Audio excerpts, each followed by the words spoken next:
All right, welcome back. Hononegah, Algebra 1, Section 5.4, solving special situations. And we're going to talk about this in the graphing sense, and then we're going to talk about it with substitution. We're going to talk about it with elimination. So this is all kind of special. And previously, what we did was we had, if we solved by graphing, we would have two equations that ultimately crossed. Okay, and so the point of intersection, or the point that those two lines cross, there's one solution. Okay. Now, no solution. No solution would occur if you had two lines that were parallel. We talked a little bit about parallel lines in chapter 4. So two lines that never cross, don't put never cross, actually put no solution. And again, the symbol for no solution is a circle with a line through it. Now, infinitely many solutions. If you have two lines that actually end up being the exact same line, so one goes right on top of the other one, then you would refer to those two equations to have infinitely many solutions, this symbol for infinitely many. Now, you can actually abbreviate this to IMS. Same with no solution. I would allow you to abbreviate to NS too. So again, one solution if the two cross, no solution if they're parallel to each other, and infinitely many solutions if they end up being the same line. So now what's that going to look like algebraically? Let's do the first one by graphing, and then we're going to do the exact same thing by substitution. So graphing. And I'm going to use two different colors here. The top one has a slope of 2 and a y-intercept at 0, 1. So 0, 1 with a slope of 2. So there's the top line. The second line, again, has a slope of 2. So that's kind of an automatic red flag. They have the exact same slope, but a different y-intercept. So 0, negative 5 with a slope of 2.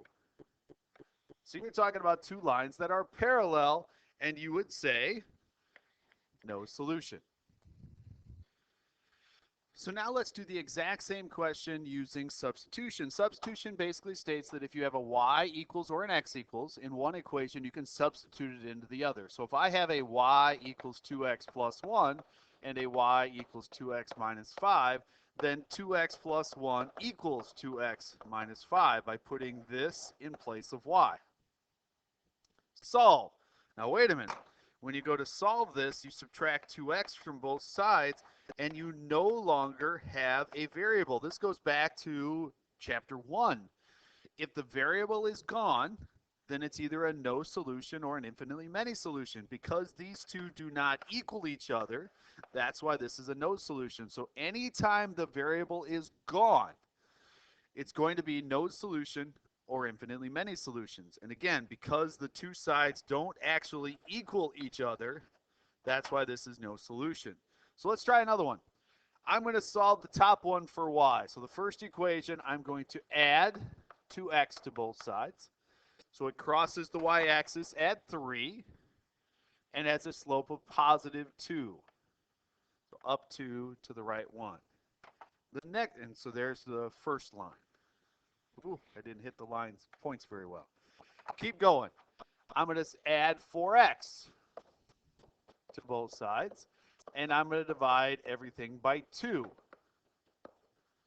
So now crosses the y-axis at 3 and has a slope of 2 as well. So we're talking about the exact same line, even though my picture isn't very good. I'm going to fix that here. So crosses the y-axis at 3 and has a slope of 2.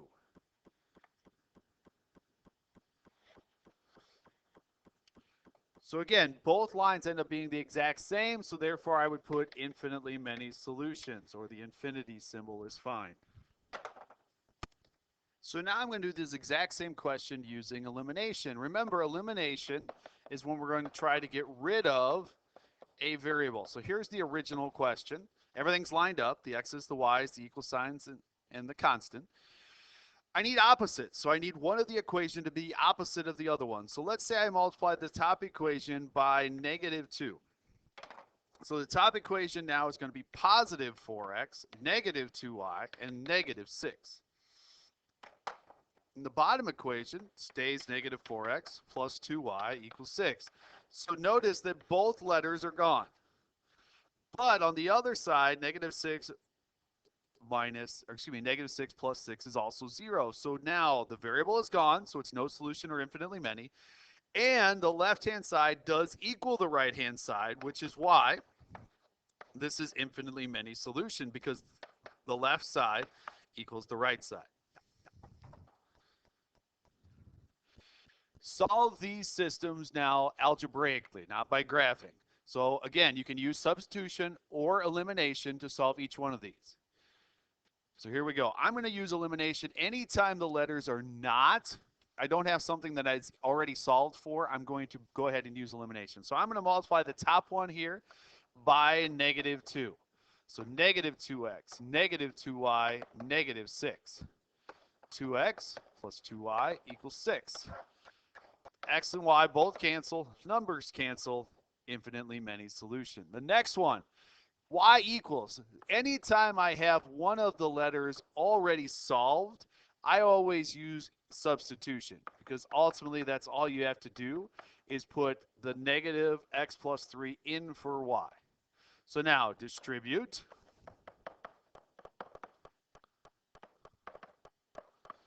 The letters cancel, but the numbers don't actually equal each other, so therefore that is no solution. And then the last one, I'm going to multiply the top by negative 1. So negative x, negative y, negative 3. So only the x cancels. What that means is I'm actually going to get an answer here. Y equals 1. So I'm going to put 1 in place of y and get x to be 2. So this has a solution of 2, 1. So not every single time are you going to get a no solution, or you're going to get an infinitely many solution. Sometimes you're going to get an answer just like you did in sections 5.1, 5.2, and 5.3. So don't always assume that everything's going to be no solution or infinitely many.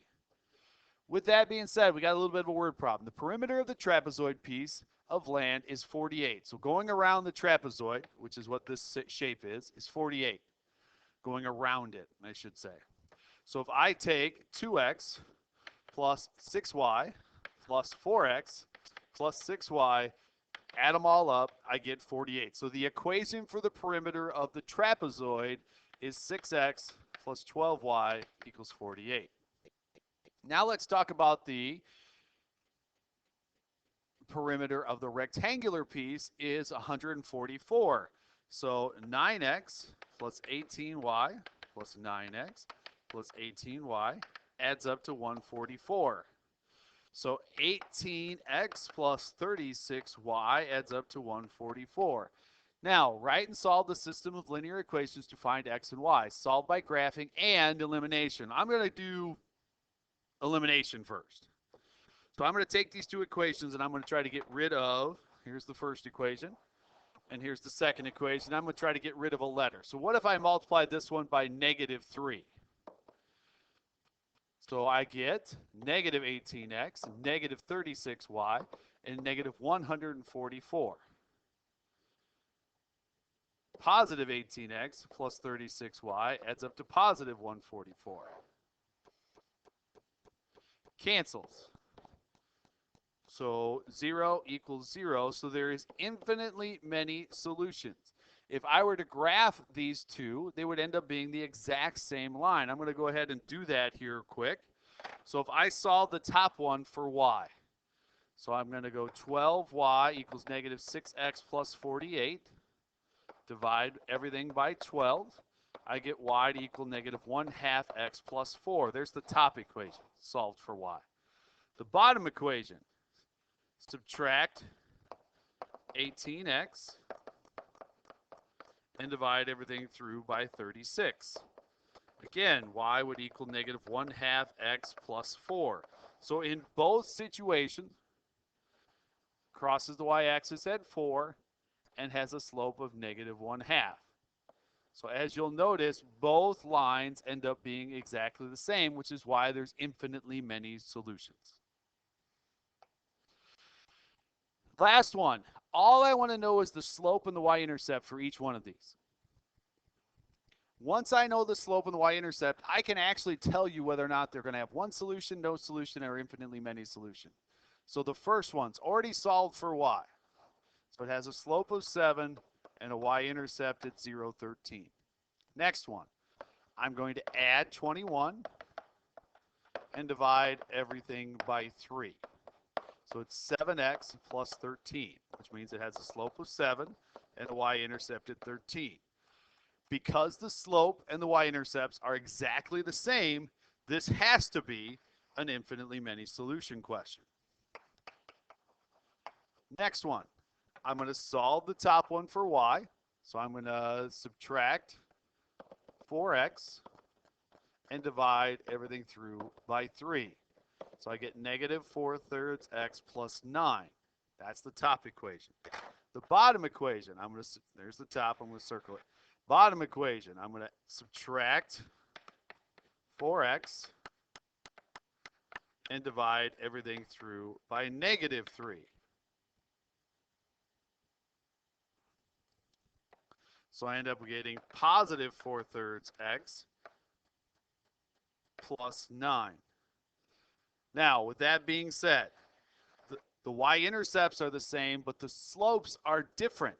If they have different slopes, they're going to cross. So this one's going to have one solution because, again, if the slopes are not exactly the same, they're going to cross. And then the last one, I'm going to solve it for y again. So add 18x and divide everything by 6. So 3x plus 4, which means it has a slope of 3 and a y-intercept at 4. The bottom one, I'm going to subtract 3x and divide by negative 1, which means it has a slope of 3 but a y-intercept at 2. So the slopes are exactly the same, but the y-intercepts are different. So if the y-intercepts are different, then this has to have no solution. They have to be parallel to each other to have the exact same slope with different y-intercepts. So now, your homework assignment, please make sure you check your Google Classroom. I believe your homework assignment should be on page 257. But again, check with your teacher. 3 through 16 all, 17, 19, 21, and 27. So again, check with your teacher to double check that. If you have any questions, make sure you talk to your teacher, and good luck.